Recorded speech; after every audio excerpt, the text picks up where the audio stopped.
Hello everybody, and today I'm looking at a Midway Rally X PCB that's stopped working.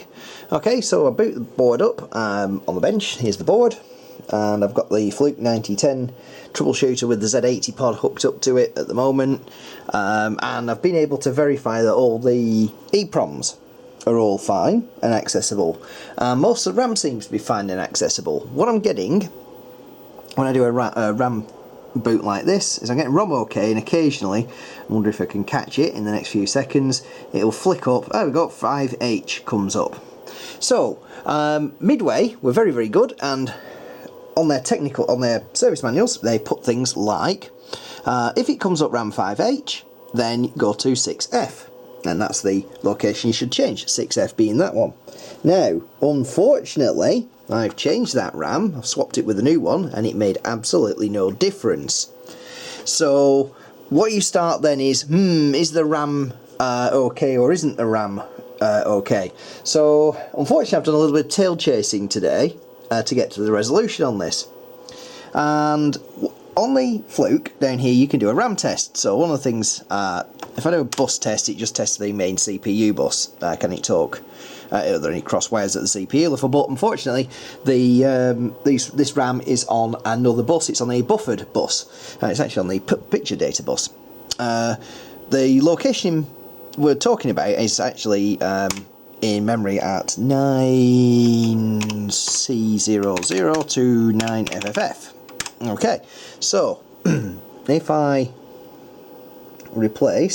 do that, I will get an error any second now. It'll run through and it'll tell me, there we go, it tells me that I can't do something with bit 4, do I want to loop round and look for it. Now I've been all over on the scope and everything, and I could not find a damn thing wrong with this.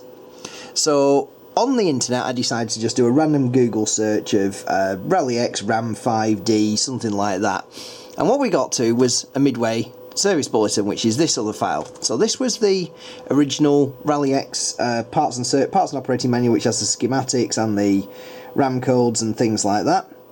And what we get is this service bulletin. I'll see if I can read it out for you. So this is oh, I think I've gone a page too far. Rally X, here we go, sorry I got it on the wrong page, I queued everything up. Rally X, service message code.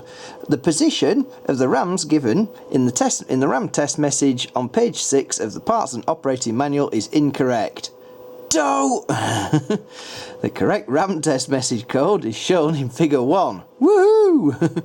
Each of the 2114 RAMs are checked during the RAM test, and when any irregularity is found, a text message, e.g. RAM 0L, etc, etc. Now, just for anybody getting started in this, by the way, the reason why Midway do it as RAM L and H in this particular instance is because these are 2114s, which only store 4 bits in each byte. So you have a pair. One stores the first nibble, I think that's what the correct term is, so bits 0 to 3, and then the next one stores bits 4 through 7. So you have a low and a high, and it tests them independently by writing and reading the memory locations, but with specific bit patterns that it checks.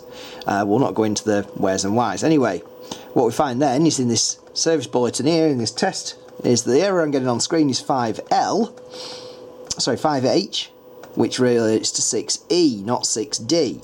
Look back at the original manual. There we go, 5H related to 6F. Doh! Okay, so what we'll do is we'll swap that RAM out and double check that it works.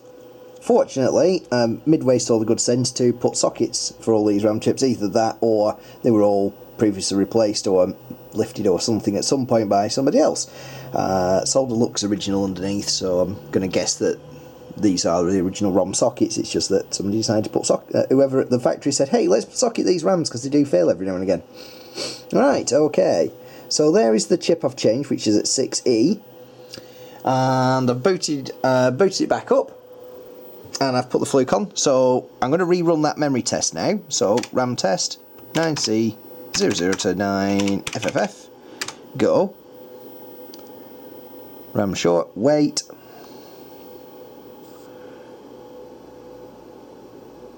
1, 2, 3, 4, 5, 6, 7, 8, 9, 10, 12. There we go, and now it says OK. So the moral of the story is, don't believe everything you have written in the manual. If I go run unit under test now and it go, what it should do is it should then execute, hopefully.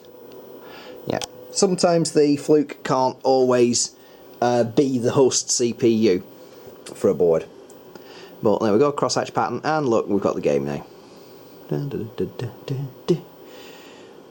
Clear 10 flags, and there's the test mode, and it says Midway at the bottom of it. Alright, well, that's a pleasing resolution. So ta-da, that's another one fixed. I can go back in the machine. There we go, test mode's running absolutely fine. Unfortunately, I don't have all the other controls hooked up on my test adapter over there for it. They literally just give me power and video. I think it was like the quickest rig up that I possibly could.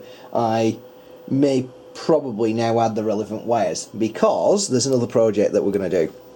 Not on this video, but it will be coming in a soon video. I give thanks straight away to Adrian Smithurst, aka Sea Monkey, on UKVAC, for helping me out, because one of the ambitions I've had for a long time is to have a new Rally X game. It's actually a heck of a lot better to play, a lot more fun, the sounds are better. It is actually slightly easier, but it gets harder later on down the line. It starts off reasonably easy and lets you get through a couple of levels, whereas this is kind of rock hard from level 1 on the go. So what apparently it involves, and we did a test of this in MAME at Christmas, was we swapped these for 4 EPROMs here, and there's a couple of PROMs that are located somewhere on the board. I think it's one of them's there, and I can't remember where the other one is. But there's a couple of PROMs involved in it, and 4 EPROMs for the mainly for the graphics, for the colours. So we're going to give that a go at some other time. I haven't burnt the EPROMs yet. I do have some 2532s, which is what they are, on stock. So I am going to give it a go, and hopefully I will have a new Rally X PCB as well, which I can run in this cab here, and so I can switch the ROMs out and put them in the other little cabaret machine that we have that we keep taking to the shows. Alright, anyway, that's it for this video. If you've liked what we've put here, then don't forget to click the old subscribe button up in the top corner. Do give it the old thumbs up as well, or a thumbs down if you're really that way inclined, and please do interact with us and comment with us. Alright, so we'll see you on the next video. More stuff coming soon. We'll start to release a few more videos now. See you all very, very soon. Bye.